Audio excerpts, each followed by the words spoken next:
often heard the concerns that princess characters in films and toys can have a negative effect on young girls. But a new study says that as children get older, princess culture, as it's called, is a good thing.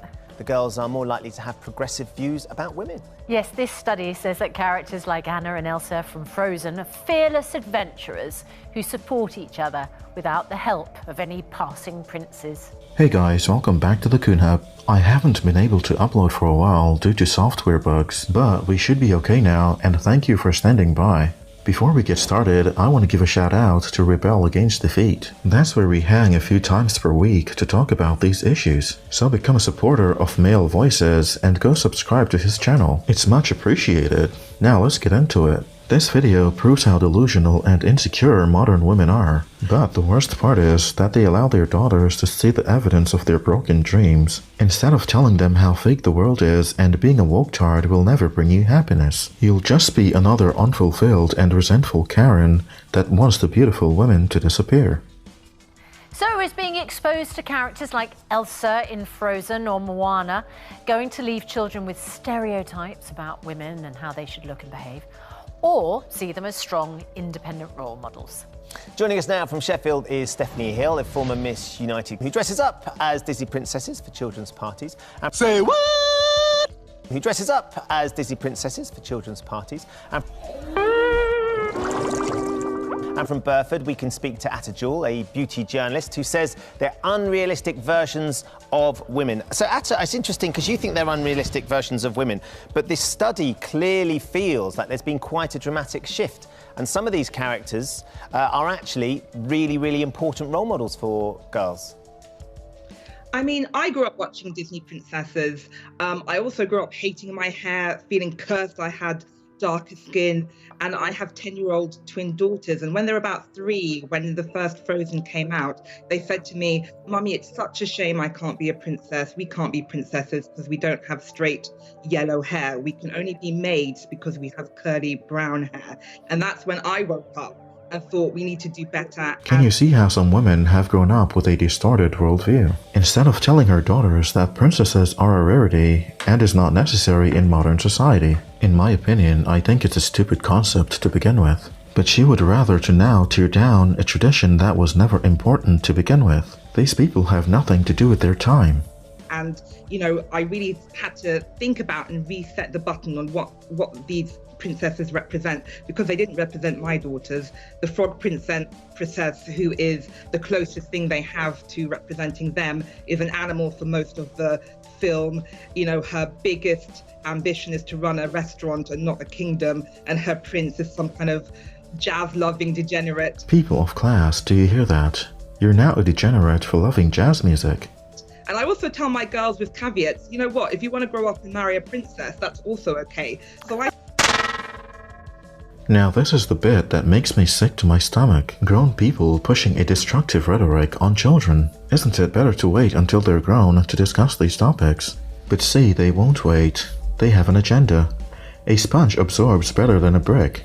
What they're pushing is a society without boundaries. You can be whoever or whatever you want. I did a video on how our children are now the target of the enemy. Check it out here. So I think it just needs to evolve a little bit. Yeah, I mean, to be fair, there has been a little bit more introduction of diversity in recent years. The track record up to a couple of years ago wasn't that great. But do you not think that things have changed a little bit? Things are definitely better with the message of rescuing yourself and sisterhood, but there's so much more to go. I was watching She-Ra on Netflix with my daughters just the other day, and they were like, "Oh, Mummy, this is Bo, he has 2 dads. This is Glimmer, she has a fuller, juicy body like you." And A more fuller, juicier body. There used to be a word for that, but we can no longer use it. The PC police will throw you in PC jail. And it was just shocking. And the main character, She-Ra, spoiler alert, is in love with her nemesis, Catra. Now, I remember watching She-Ra in the 80s. It was completely different. And I was just so happy that this is just mainstream. It is the default setting for my daughters. And I think Disney have to catch up with that.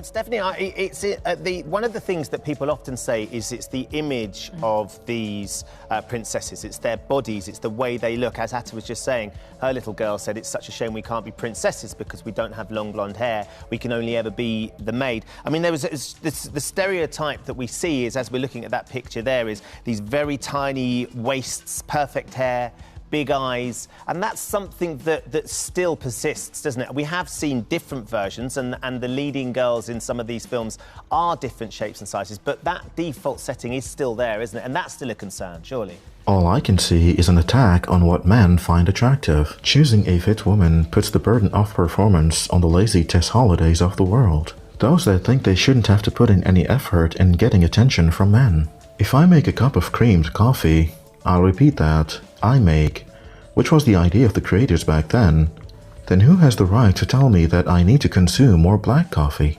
Are we now gonna start telling people they can only eat toast? That has some color on it. Rob Lederman was fired for saying what shade of toast he likes in a woman's skin, which I also did a video on. I absolutely agree, and I think that it's been a long time coming that we've been needing to see more diversity in the Disney princesses. It shouldn't just be something that's happening now. It should have been something that started many, many years ago. Being a 90s child, my Disney princesses were Mulan and Pocahontas. But again, that should have been the norm way, way back. We shouldn't probably have been focusing on the European princesses' stories, despite their origins being from the Brothers Grimm stories. But the thing is, I kind of think as a child, I wasn't really particularly aware of the body types of these princesses. I was more bothered about what they were singing, what they were doing, and how they were tackling the problems. And I think this is probably what this study has uncovered.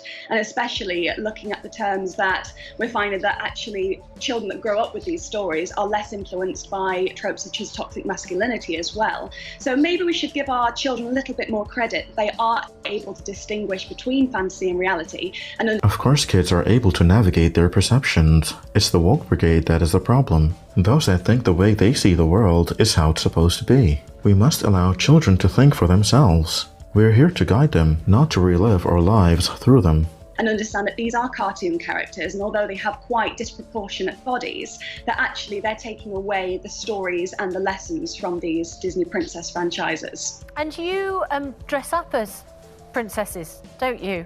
And when you do, what do the children that you interact with say that they want to be? Because what's interesting about this study, this is from Brigham Young, is that originally they did a study which said that princess culture influences girls in a way that makes them more susceptible to stereotypical behaviours. And the long-term impact means that they adhere to sexist female stereotypes, which in later life can affect everything from their career choice to roles within the home and body image. But it seems... What is so wrong with being ladylike today? Taking pride in your appearance, being feminine, and having no problem with your man being the leader. Adventurers who support each other without the help of any passing princes. It's almost as if they want to flip things around. Well, that's an understatement. They do want to flip things around. They want women leading men. I think what my children were telling me at the age of 3 was that they were being infected by this negative noise, this invisible negative noise. And if you have been othered in any other way, if you have not been seen as the default setting as mainstream, it can be quite harmful. Now, I've watched all the Disney films, I've watched it with my children, but I need to tell them, you know what, you can also be a lawyer. You don't have to grow up dreaming about being the daughter of a powerful man or the wife of a powerful man. You'll never be able to take that side away from women. They respect power. I also find it funny that these are the very same women who love to talk about Eurocentric beauty standards being forced on them, which is contradicting themselves by being the top consumers of weaves, and will cuss you out for calling out their hypocrisy. So, and and don't get me started on how it views middle-aged women. Most of the Disney villains are all sort of menopausal women on the verge of a breakdown. I would love to see like a plus-size Disney princess or prince, or we just need to do better. Look. Of course you would. It would make you feel a lot better about yourself. Anyway, that's gonna be it for this one, guys. That was difficult to watch. Like, comment, and share. I want to thank you for watching, and as always, be well.